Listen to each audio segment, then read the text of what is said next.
gonna start working on my next novel, half set in the real world, half set in a magical world, and I think I have an angle on this story. This video is sponsored by Squarespace, the all-in-one platform to build a beautiful online presence. Hello everyone and welcome back to another video. Today I'm coming to you from a hotel room in Melbourne where I am currently staying for like 5 days with Tyler. We're here for Melbourne Games Week. For those of you who don't know, my partner Tyler is a game developer, so he's at this games related conference this week and I'm in Melbourne hanging out, doing work stuff, exploring, and today I wanted to take you guys with me and do a bit of a vlog because I'm going to be doing some fun writing stuff today. The audio might be a little bit weird for this clip because I'm next to a construction site, and also I don't think this door shuts properly because I can hear air coming in. This is the month where I decided I was going to start working on my next novel. So just to run you guys up to speed, if you're not familiar with this journey so far and what we've been doing, essentially I wrote my very first novel over the course of many years. I tried to submit it to agents and query it and do the whole thing in 2020. The book got rejected. Then I worked on the second book, which is A Year in Tōkyō, which is a memoir. It's illustrated. It's about the time I spent living in Japan. That I self-published and is available on my website if you want to check it out. Then I worked on the third novel, which I made a whole YouTube series about, which is called Project Teacup. That is of course not the real name of the book, but it's the alias I've been going by. I do have a title for the book. I'm currently querying that book, and now I'm on to book number 4, which it's insane to me that I'm up to the fourth book I'll be making. But here's the thing, even though I've said so many times I don't really believe in writer's block, I think the whole concept of writer's block is a little bit self-indulgent. You know, like writing is work, people have to do their jobs, like it's not like a special magical thing that only happens to writers. Creative block does exist, like burnout exists. If you're struggling with your mental health, that makes sense. But now I'm sitting here and it's October and I don't know what to write and I don't feel ready to move on to the next project yet, and I have been obsessing over this querying process. It's driving me nuts. It's such a roller coaster. Oh, it's such a roller coaster. And so that's been a bit of a stressful time, and I kind of alluded to this in my last video where I spoke about getting the creative gears going again, and I did my little research day and I read some Christy Rossetti. I think the best thing for me is that if I just sit down and start brainstorming, like I've gotten a notebook. This notebook, I treated myself to a fancy notebook a few weeks ago. This is the prettiest notebook I've ever seen in my life. I got it from Dylan's bookshop and it's just so pretty. I've written some notes in this. That is the only work I've done so far for this new novel. I have 3 big ideas. One, which I think I'm going to sweep to the side because I want that to be a larger series later on. It's a more ambitious idea, and so I think that's too big for this next novel. The next novel I want to be shorter. I want it to be like 80,000 words rather than like 106,000 words or 120,000 words, which was how big my first book I wrote was. I don't know if it's going to be secondary world. It might be like half set in the real world, half set in a magical world, so kind of like a portal fantasy vibe. It's going to be fantasy because like if I'm writing something, it's generally always going to be speculative in some way. If it's like time travel or magical realism, like there's going to be something like weird and wacky going on, or like creepy gothic stuff. There'll be something like that. I've got this vibe which is like circusy, and then I have another vibe which is fairies, but like not like the recent kind of fairies, more like guy with the thistledown hair from Jonathan Strange and Mr. Norrell kind of fairies, otherworldly creatures that are very natural and very mischievous. I don't know if those two aesthetics go together. I've been reading Christy Rossetti and I really liked Goblin Market, so that's an angle I kind of am looking at, and basically I'm just beginning this journey of unearthing the next story. I kind of have an idea for the structure of the story, but I've mentioned before that what I need in order to start writing a novel, to really buckle down and get started, is that I need to know what the hook of the story is. I need to know vaguely what the themes are, and I need to know the ending and also the title. Those are the kind of big things I want to know before I spend hundreds and hundreds of hours on something, because when I wrote the first book I spent a very long time on it and it didn't have a good hook and it didn't have a good title and the ending wasn't great. I would like to know those things before I get started, and so today, with all of that rambling in mind, basically what I want to do is I want to go to the library. I want to go to the State Library of Victoria. It's really pretty and I want to do some writing in there, so I'm going to do that, and I'm just going to start brainstorming stuff. I'm just going to bring my tablet, bring my notebook, and just make myself do some work on this because I've got nothing. I'm also going to grab some lunch. I need to come back here at like 1 p.m. because I I have a really important call where I'm being a consultant for something, which is like a completely unrelated thing, but I cannot forget to do that today, so I need to come back here. Basically today is going to be a whole bunch of writing. So with all of that rambling out of the way, let's go to the library. It's bucketing down with rain today, so I'm gonna bring my umbrella.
Hello, voiceover Christy popping in to thank the wonderful sponsor of this video, Squarespace. Squarespace is a website builder which allows people to create dynamic, interesting, and beautiful websites with ease. Squarespace is the platform that I use to make my own website. There are so many templates to choose from, and it was incredibly quick to set up and get it looking exactly how I wanted. Squarespace has a boatload of benefits, from powerful blogging tools to in-depth analytics features, which make it easy to show off the things that you make and to connect with the people who are visiting your site. If you're looking to make a website, head to squarespace.com for a free trial. And when you're ready to launch, go to squarespace.com/ChristyAnnJones to save 10% off your purchase of a website or domain. Hopefully you can hear me because it is raining and it's very noisy out here. I have a very small change of plans, so I did have a place picked out to go to for lunch, but then I walked past that arcade and the Hopetown tea room, which I thought was closed, is actually still open. I was certain that they shut it. Oh my god, there's so many pigeons behind me, just like on this thing, just chilling in the rain. Never mind that. I was certain it had shut, and I'd always wanted to go there because the vibe is very like Howl's Moving Castle, the bakery that Letty works at. And I went to a different they must have a second shop because I went to a different one yesterday where I got tea. I got quite a bit of work done. I'm really happy with the kind of small breakthrough I had on this story, and so I kind of want to keep going. I have a little bit of time before I have to run back to the hotel and take that consultancy call, the admin thingy I need to do. So let's go to that tea shop. Let's go there. I have no idea if I'm going to be able to get in. It's really busy, so there might be a bit of a line, which is why I kind of need to race off now because I spent a while writing in the library. Let's go hopefully have some tea, fingers crossed, otherwise we'll have to come up with something else.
god, that tea shop was magical. It was so perfect. The context with me and that particular tea shop is that the first time I came to Melbourne, I was maybe 20. I think I was about 20, and it was the first time I came here. It was for a Kiari Pamu Pamu concert. We walked past that like tea shop so many years ago, and I really wanted to go there, and every time I've come to Melbourne I've walked past it. We've not really had time, and I've always been like, oh, it's probably too bougie to like go in, like I'm just not gonna do it. And then I googled it for this trip, and Google said that it shut down, that like it had completely shut. Yesterday I was like looking up tea shops, and I noticed that there was another tea shop by the same name in a different location. It was like underground, and I was like, cool, okay, so it doesn't have the aesthetic of the original tea shop I wanted to go to, but it's still got the tea, so I'm really excited. And I went there yesterday and I had a cup of tea and it was lovely. Then this morning when I was on my way to the library, I walked past that arcade, and it was like, you know, the most pretty like warm yellow lighting, like very like beautiful architecture, and I was like, I'm just gonna wander in here because I'm a sucker for pretty lighting. Lo and behold, there's the tea shop I've been obsessing over, like gently obsessing over. I got some writing stuff done.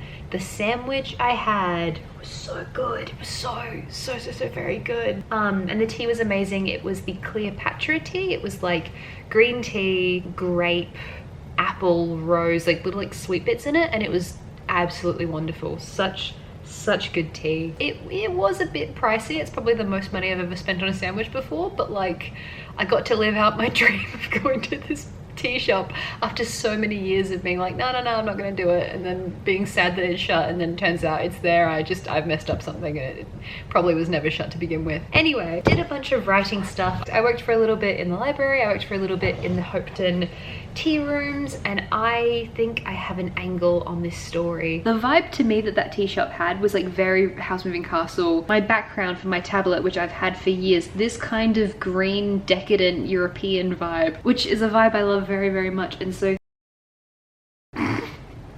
I mean, Project Teacup to me very much has this same vibe. Like it's set in the 1920s, there's tea related things, it's magical. And so it was really lovely to get to go to the Hopton tea rooms today, and then to sit there writing about this new novel was really good as well. And when I say new novel, the breakthrough that I think I had today so far is that I think that those two ideas that I had, like a circusy story and then a like fairy adjacent story. I don't know if it's gonna have fairies in it, but it's like, I don't know how to describe it very simply what I want to do with that book. I think they're two different stories. I think they're going to be two different voices. I think one of them I want to have more of an academic type voice, and I think the other one I want to be an epistolary novel, so like probably told in journal entries or letters or something like that. I want it to be quite gothic, and I think that I kind of have demographics for the main narrators of each story, and I feel like they contradict each other. I think I want the like fairy story to have a more academic lens, so I think the character for that I want to be a scholar, I don't know. And then I think for the other one I want them to work in like marketing or something quite a bit more down to earth. I really want to write a story with someone who works in marketing, because I worked in marketing and I have so much experience like this. I don't have to do research for that one. I tell you guys all of this stuff knowing that it's fae, under the premise that it's probably going to change. I have no idea what's going on with the stories. I'm literally just like trying to unearth little bits and pieces. In 6 months time I might restart both stories and I might combine them, and I have no idea what's going on, but that's where my head's at currently for story writing stuff. My tablet is currently set to the wrong time. It's still set to Adelaide time, but I think it's 1:30 now. I'm just gonna chill out for a little bit until I have to do this consultancy call that I have to do, and once that's done I might head back out and find somewhere else to write. I already went to the library today. I walked past some really cute cafes on my way back to the hotel, but I wasn't feeling very well yesterday, and so I ended up spending quite a bit of time in the hotel room. So I don't want to do that this afternoon. I want to try and find a place where I can go and do some more writing. However, by the time this call's done we might be getting on the day, so I might struggle to find somewhere that's going to be open. Gonna get back to writing, gonna keep brainstorming. I love this notebook, it's so pretty. It was making me so happy when I was writing earlier. I would agree with that strongly. Again, it's I'm still here. However, I still feel like you could send them an email and ask.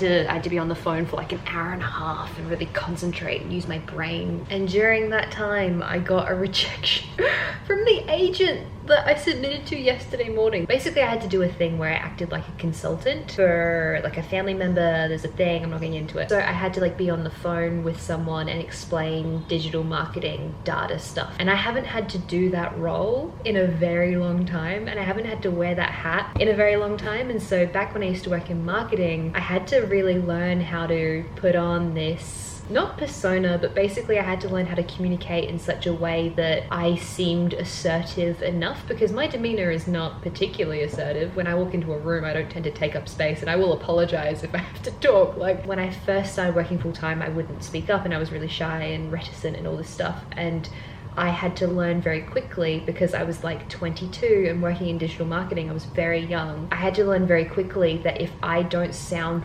really assertive about data and analytics, then no one is going to take me seriously, because I would show up with like anime t-shirts and like I had a massive cat phone case, and I had to put on that sharp voice to be like, this is the data, this is what you should do, this is how this works.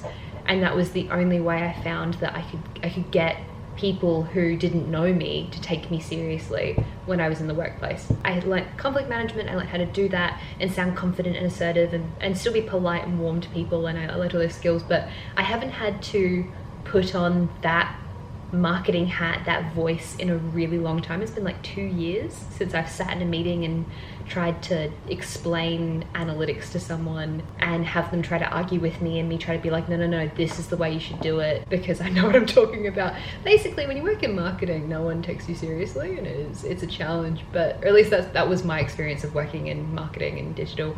I'm rambling at this point. It is now 3:56 p.m. and I was considering going out and going to another cafe, but I'm tired. I'm so exhausted now after that phone call. And so what I'm gonna do is I'm going to put on some nice music. I'm gonna sit down, do some more writing work in a less aesthetically pleasing location than earlier, but I'm too tired to leave, and I just want to do some writing stuff. So I'm gonna do that here. I will get back to you in a minute once I've done some more writing work.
Managed to get a bit of work done. I fleshed out what I think are the 2 different novels. Now I think that the reason why I was struggling to work out what to do next is probably because these really are genuinely 2 different novels. They're not the same one, and I'm kind of realizing, as I said earlier, that these have 2 completely different voices. And now the challenge that I have, being in this very early stage of picking the next project, is A, which of the 2 do I pick, and B, like, what voice do I choose? Like the last story I wrote, Project Teacup, was told in the 3rd person, and it had multiple vocalizers. It was 3rd person limited to a few different characters, but most of the time we were in the head of 2 particular characters. I'd be super interested in the thought of writing a novel in the 1st person, which I haven't done before. So I'm now gonna have to basically go away, start brainstorming, start writing samples, seeing what voice comes to me, seeing what I can start fleshing out.